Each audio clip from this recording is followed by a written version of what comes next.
जंगल के एक छोर पर बसा था एक सुंदर सा गांव अजबगढ़। उसी गांव में रहता था योगेश। योगेश बढ़ाई का काम करता था। उसके 2 बच्चे थे, एक लड़का पिंटू और एक लड़की पिंकी। पिंटू और पिंकी की माँ बचपन में ही चल बसी थी। वो दोनों अपनी माँ को बहुत याद करते थे और अक्सर माँ की याद में उदास हो जाया करते थे। पिंकी, अगर माँ होती तो हमें कितना प्यार करती। हाँ भैया, मुझे भी माँ की बहुत याद आती है। उनकी ये बातें उनके पिता सुन रहे थे। बच्चों की उदासी दूर करने के लिए उनके पिता ने दूसरी शादी कर ली। पिंटू और पिंकी नई माँ को पाकर बहुत खुश हुए, लेकिन उनकी सौतेली माँ गायत्री उन्हें देखकर खुश नहीं हुई। वो एक दुष्ट औरत थी।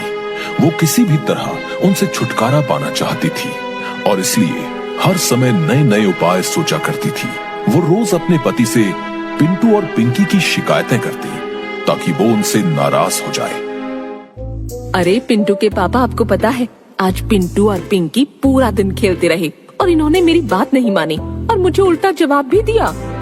लेकिन ऐसा हुआ नहीं। योगेश पिंटू और पिंकी से बहुत प्यार करता था, इसलिए वो उन्हें प्यार से समझाता कि वे अपनी माँ को परेशान न करें और उसे किसी प्रकार की शिकायत का मौका न दें। पिंटू और पिंकी भी पिता की बात मान अपनी सौतेली माँ को खुश करने की कोशिश किया करते, लेकिन वो तो किसी भी तरह बस उन दोनों से छुटकारा पाना चाहती थी। एक बार उनके गांव में सूखा पड़ गया। लोग खाने को मोहताज हो गए। इस स्थिति में सौतेली माँ पिंटू और पिंकी से और ज्यादा चिढ़ने लगी। उन्हें खिलाना पिलाना उसे आफत लगने लगा। एक रात वो अपने पति से बोली, गांव में सूखा पड़ा है, खाने के लाले पड़े हैं।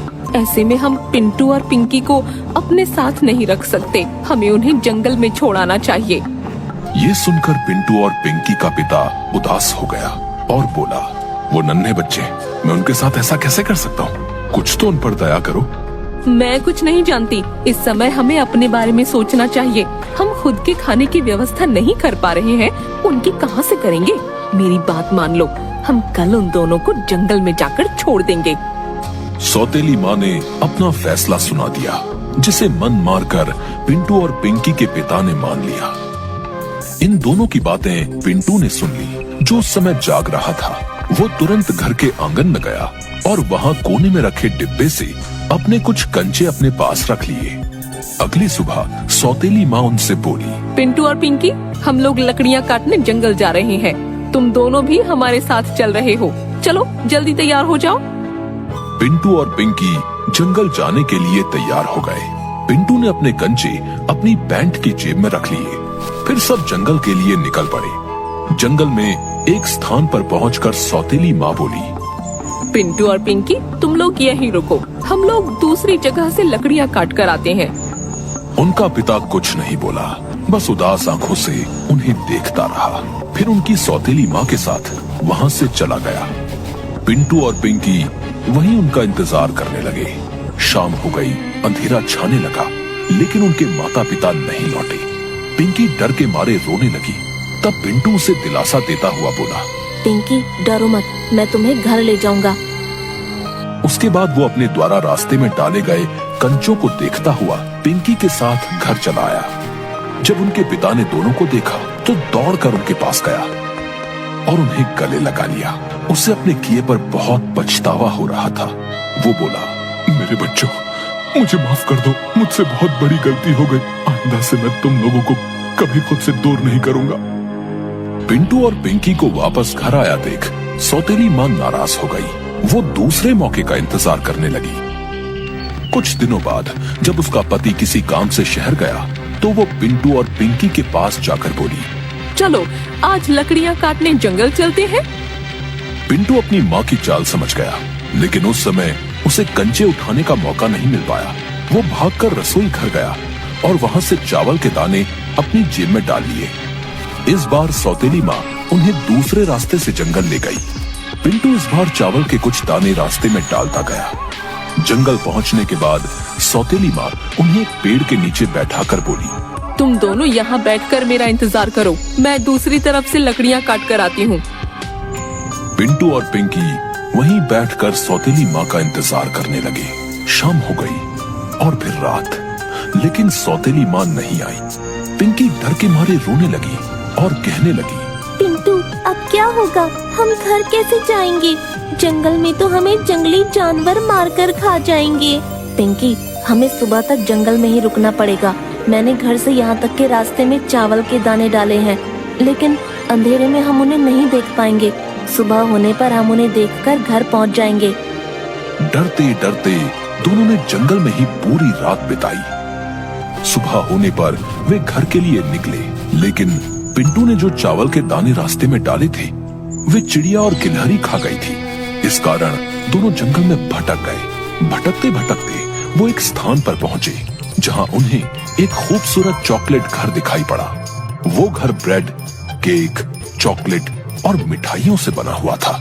उसमें ढेर सारी कैंडी और चॉकलेट, टॉफी भी लगी हुई थी। दोनों की भूख जाग गई। दोनों उस घर के पास गए और चॉकलेट, केक वगैरह वगैरह खाने लगे। तभी एक बूढ़ी औरत वहां आई। उसे देखकर पिंटू और पिंकी डर गए। डरो नहीं बच्चों, ये मेरा घर है और मैंने इसे तुम जैसे बच्चों के लिए ही बनाया है। आओ अंदर आओ, मैं तुम्हें अच्छा अच्छा खाना खिलाऊंगी। दोनों भूखे थे, इसलिए बूढ़ी औरत के साथ घर के अंदर चले गए। बूढ़ी औरत ने उन्हें ढेर सारा खाना खिलाया। खाना खाकर पिंटू और पिंकी बहुत खुश हुए। उन्होंने बूढ़ी औरत का धन्यवाद किया और उसे अपने साथ घटी सारी घटना बता दी। उन्होंने उसे बताया कि वो अपने घर का रास्ता भूल गए हैं और वे जंगल में भटक गए हैं। उन्होंने बूढ़ी औरत से पूछा, क्या आप हमें हमारे घर पहुंचा देंगी? ये सुनकर बूढ़ी औरत जोर जोर से हंसने लगी। अब तुम लोग यहाँ से कहीं नहीं जा सकते, तुम्हें यहीं रहना होगा। मैं तुम दोनों को खाकर अपनी भूख मिटाऊंगी। दरअसल वो बूढ़ी औरत एक चुड़ैल थी जो बच्चों को मार कर खाया करती थी।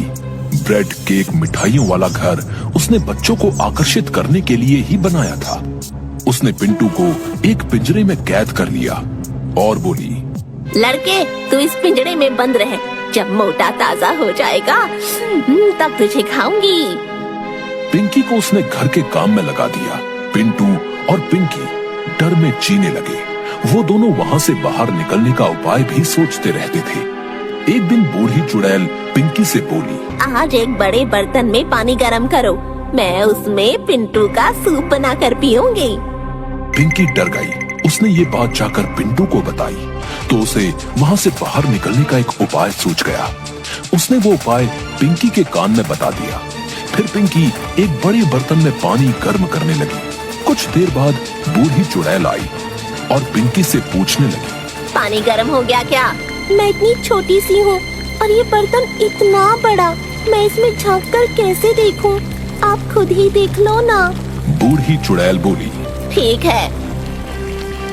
और एक स्टूल पर चढ़कर बर्तन में झांकने लगी। तभी पीछे से पिंकी ने उसे गर्म पानी के बर्तन में धक्का दे दिया।